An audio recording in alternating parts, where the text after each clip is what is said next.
I am trying to pull out the double piping. Oh boy, that is glued in tight. It might be that it's stapled as well. One thing I did notice about the piping was it was lined. Because it's silk on top, I would have used an interlining or a quilt bump to go around the piping and just make the piping a little bit thicker. At least they did do that. That's usually my recommendation on a super thin fabric. Okay, so let's see what's going on here. Oh my goodness. I think it's stapled. I'm going to just start unstapling and seeing what happens. I'm worried about breaking the glass in here. And I certainly don't want to ruin that trim there. I think this is going to take a little minute to get anywhere. It doesn't want to come off. When you have delicate work to do, it often takes you a while to work out which is the best way of doing something. I think I got it. I'm just going to work my way around now. You can see here that the foam wasn't even cut to size, so I'm going to remove that. This is to push the foam up to make it look plump, and this is to stop the foam from tearing as it sits on the webbing underneath. I was going to re-web this, but looking at it and pulling at the webbing, although it's the elastic webbing which I don't like, I'm going to keep it on there. I think what was making it sink so much before was the fact that the previous foam was so spongy. The foam I'm going to put on isn't. So I'm going to measure and cut the foam to size. Across the front, it has to be 20.5, and front to back 20.25. So I'm going to cut that to that size to start off with. I'm going to put a mark here and a mark here. I'm going to measure the depth of there, which is almost 3/4 of an inch. So I'm going to cut those corners out first. Because this is only about 1.5 inches thick, I'm able to use my scissors to cut the foam.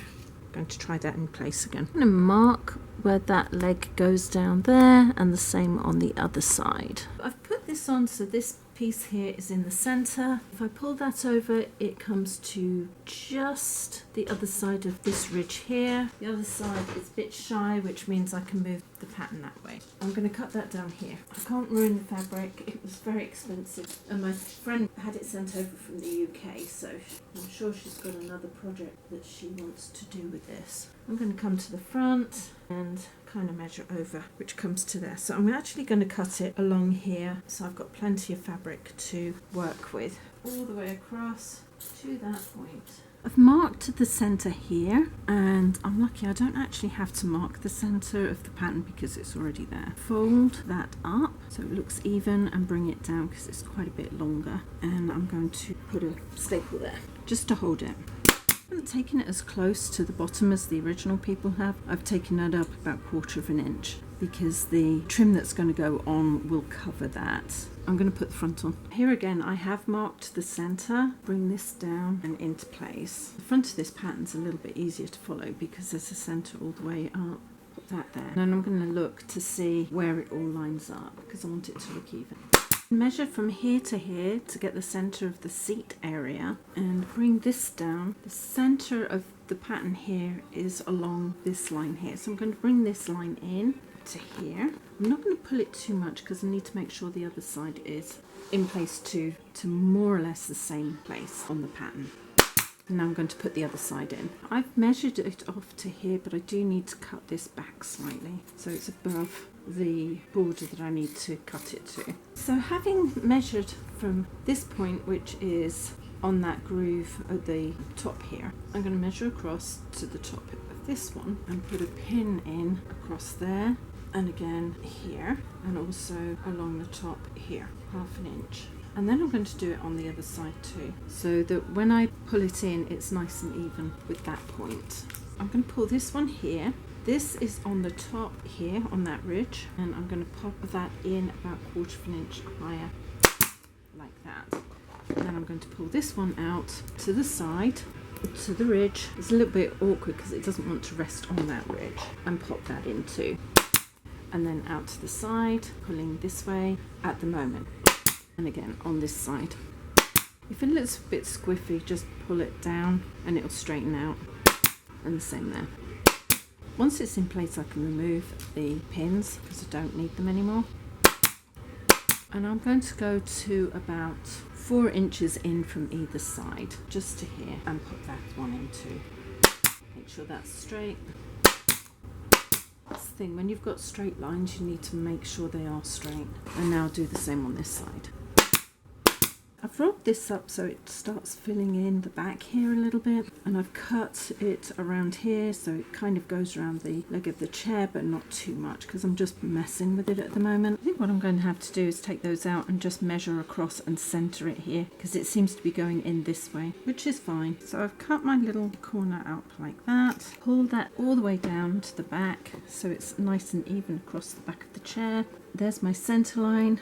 That is on my center line, so I'm going to tuck that in there and secure it, and then pull that one down there and in. Might have to adjust that again in a minute, and again on the other side, pull it out, pull it down, tuck it into there and secure it. So I'll remove that and just bring that level with there, and then that can come level with there. That would be pretty good, I think.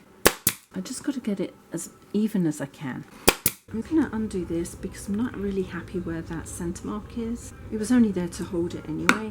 The side of this leg comes in at an angle, so I'm trying to angle this down into there. So I'll do the dacron first, because if I get that wrong it really doesn't matter. That will go around there and pull into here. I'm going to pull this to here, which is where it starts to go under. You'll see that the angle of the leg is coming in. I'm going to pivot the fabric around that point so it comes right in there. This is going to fold under the back, and this should come here. I'm going to come in at an angle here, giving more to the back than to the front because of the way the back also twists, and down towards there. Fold that back.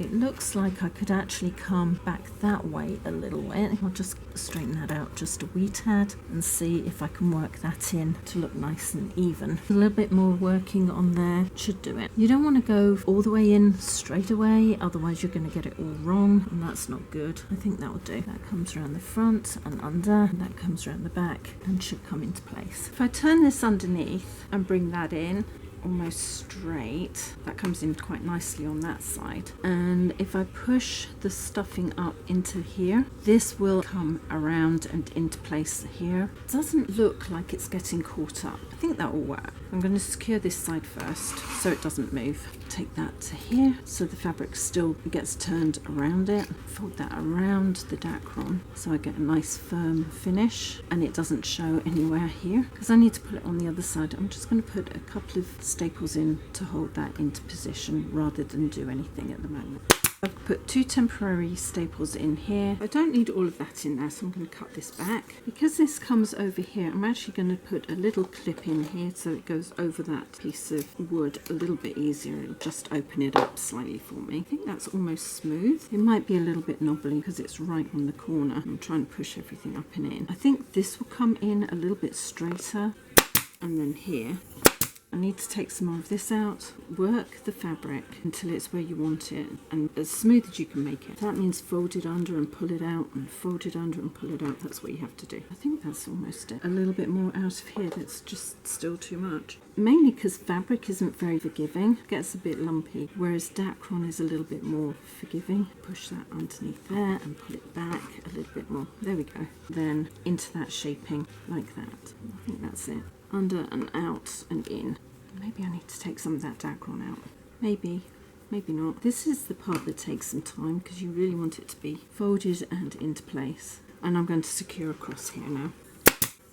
And cut that out now along this side. That should all be covered by the new piping that's going to go along there. Release this side piece. So having folded the fabric back on itself, I'm going to work the dacron in. Cut that back a little bit there because I don't need that much underneath. Make sure that that goes in at the right angle here so that it goes behind there and under here, and then bring it out and kind of eyeball in. Because of the angle at the back, you don't want to be cutting it at a proper 45-degree angle, otherwise it's not going to fit behind there. Which means, here's the angle I'm going to take it into that corner. As before, I'm not going to take it into the top corner, I'm going to take it into a lower area so that it should go round the leg of the chair quite nicely. Not too close so I can alter it, and in. It needs to go back a little bit further.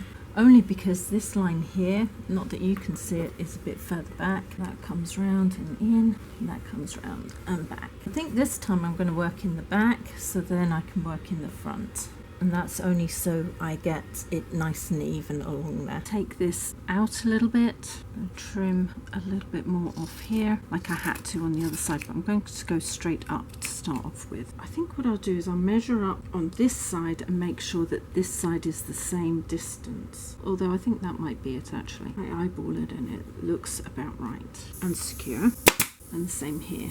I've decided to put a couple of stabilizing staples in because it's just slipping too much on the other side.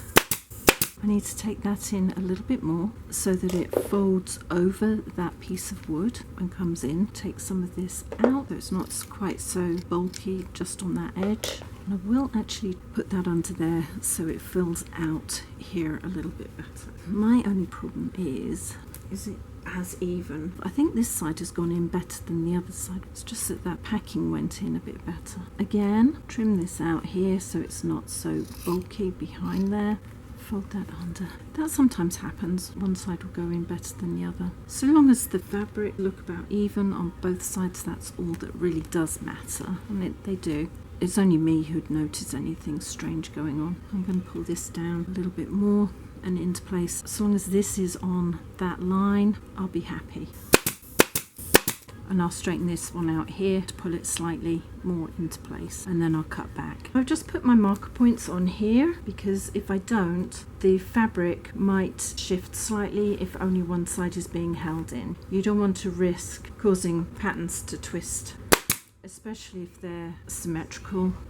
That will just hold it, and this fabric won't mark too much, so if I've got it in the wrong place it won't matter. Pull it down like that and cut it just above that ridge. I am going to smooth this out and bring this down. Now there's a pattern here that will be easy for me to match up on the other side, so I'm going to bring that forward just slightly. It actually lines up with the side here, so that'll be nice and easy to remember, and I'm going to secure that. And then I'm going to pull this in, but not too much, in a straight line. It shouldn't wrinkle, it should go in smoothly.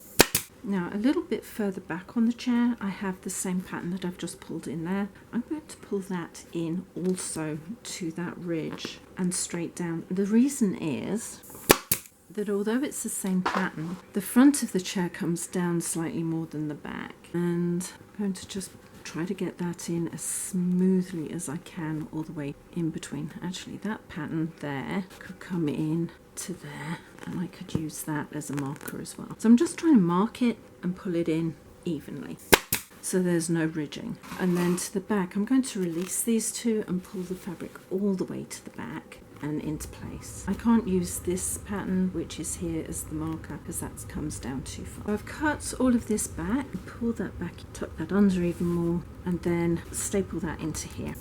I can wriggle this in a minute and make sure it's nice and even. Pull this down and into place. It's a case of you pull it to the front, you pull it to the back, and eventually it all goes in. I might be able to pull that to the back. Let's see. Let's start here and move back.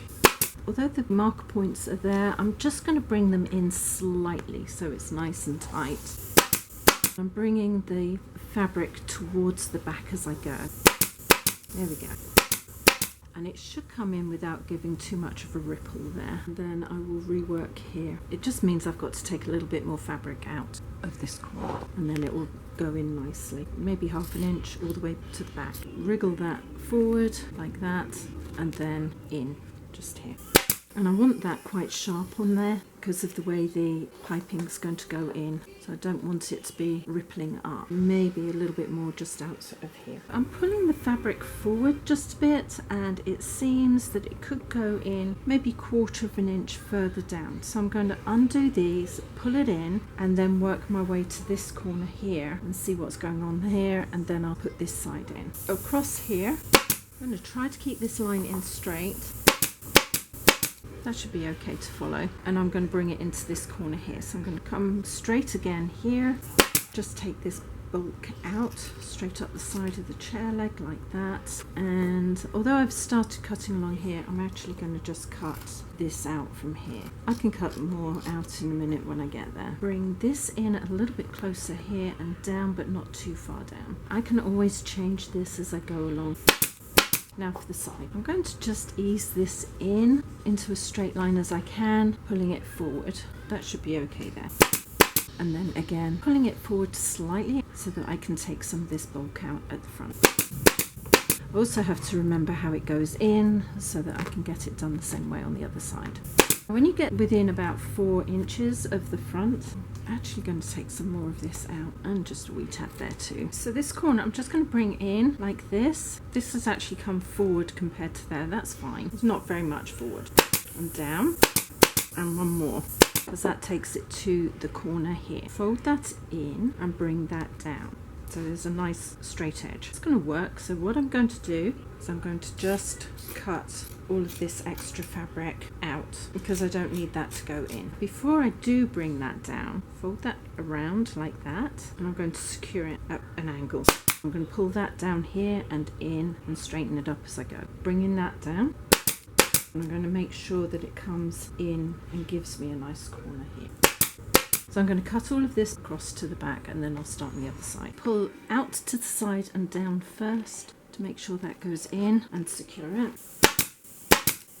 With a little bit of manoeuvring, I've got that in and it looks identical to the other side. Now I've got to get this long side in. If I measure from the front as it goes around the corner to here, this pattern needs to come down to where that 10¼ mark, so it needs to come back just a little bit and into place. I'm going to take these ones out, push it back and pull it down. Once that's in place, then I can go back and then move forward. I will measure every now and again to make sure I've got everything where I want it. I'm going to double check that and it's just about right. I'm going to look at another point where I need to pull it into to make sure that everything goes in where it needs to. I've cut everything back like I did before. I've also cut out under here so everything should go in quite smoothly. And then just pull it, wriggle it until it goes in.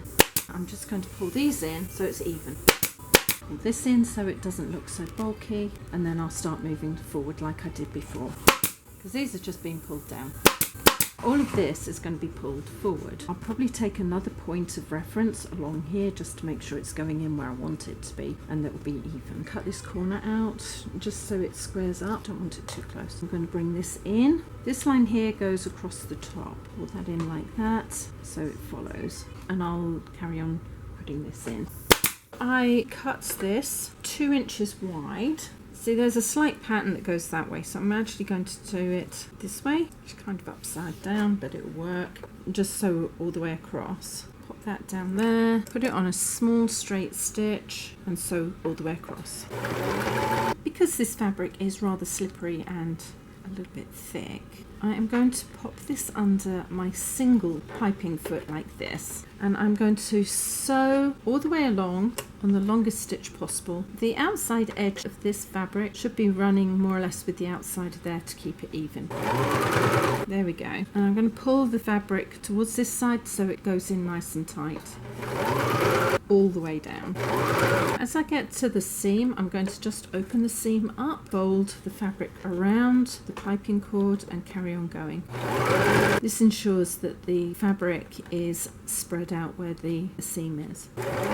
I've put the second side of the piping on top of that folded fabric, and I'm going to wind that in and sew all the way down to the end.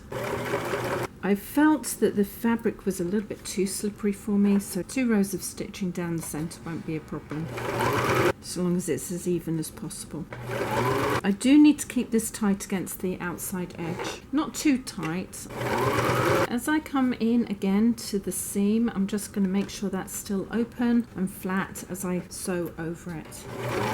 There's usually a bit of a discrepancy as you go over those seams, so make sure the side after the seam is really tight. It's only because there's a little bit extra bulk there. And on down.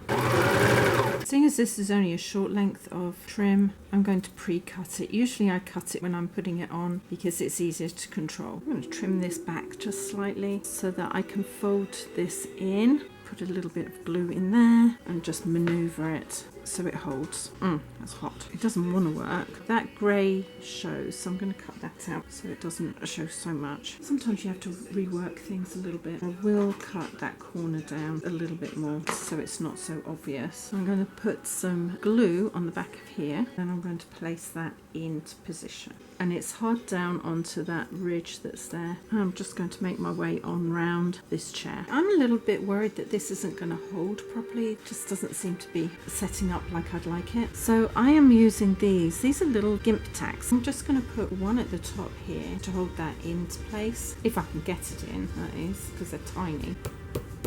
And one at the base too, little ways in. And then I'm just going to put one in between where the sewing is. It hardly notices, and I'll put another one here. I'm going to pull the corner in, and then I'm going to put one either side in the center of either of these just to make sure it doesn't move. The glue's going on, I'm just not happy with it. Pull that into place, put my gimp pin here and another one there. Take this a little ways back from here, not too far back, about ½ inch. Undo here and then line up the end of the piping to just before the end of here, so about 1/8 in from the end, so that I can fold the fabric over nice and neatly. Because I had 2 rows of stitching in, I need to just be a little bit more cautious. Peel the other one back and make sure that's the same, or as close to. Trim out the back slightly on this side and on this side. A little bit of glue on there and the rest on here. Fold that in and push it into place. It should be level with the back there. My gimp pin at the top. I think that went in at a funky angle, but I'll put the bottom one in. These ones are going to be a little bit awkward because they go in at an angle. Still try to get them to at least look half right. Thank you for joining me on this project. It's been quite fun. I love the fabric. It pairs very well with the Art Deco style furniture. I'm really delighted with it, and I know my friend's going to absolutely adore this. If you'd like to see more from me, please subscribe, hit the bell button, and a few thumbs up would be absolutely brilliant. And in the meantime, see you later. Ciao!